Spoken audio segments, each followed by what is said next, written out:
বাংলাদেশ জামাত ইসলামী নিষিদ্ধের যেই উদ্যোগ আওয়ামী লীগ নিয়েছে তার তীব্র নিন্দা এবং প্রতিবাদ জানাই।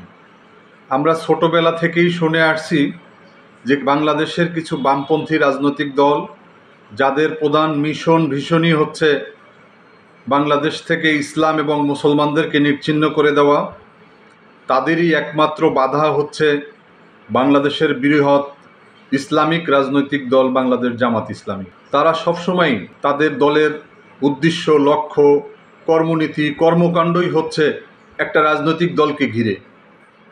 আজকে সরকার জামাত ইসলামীকে নিষিদ্ধ করার জন্য যে উদ্যোগ নিয়েছে, এটা অবশ্যই ঘৃণিত একটি কাজ।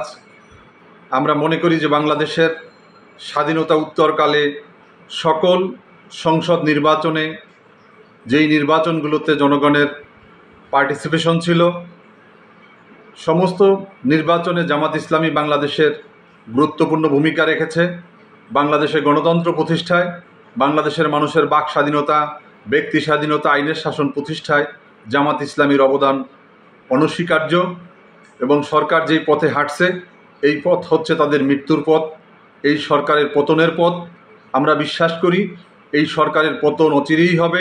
এদেশের ছাত্র জনতার উপরে যেভাবে সেই পাখির মতো গুলি করে শত শত ছাত্রদের বুক ঝাঁঝরা করেছে, আজকে সেই ছাত্র সমাজেরকে নিবৃত করার জন্য তারা আজকে টার্গেট করেছে বাংলাদেশের একটি রাজনৈতিক দল জামাত শিবিরকে।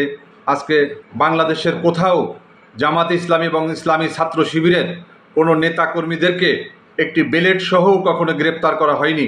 কিন্তু আমরা দেখেছি যে অসংখ্য জায়গাতে, এই যে আপনারা দেখেছেন যে এই কোটা আন্দোলনের সময় ছাত্রলীগের সভাপতি সাদ্দামের রুমে শত শত বন্দুক এবং অস্ত্র, গোলাবারুদ সহ তার রুমে পাওয়া গিয়েছে, দেশীয় অস্ত্র পাওয়া গিয়েছে।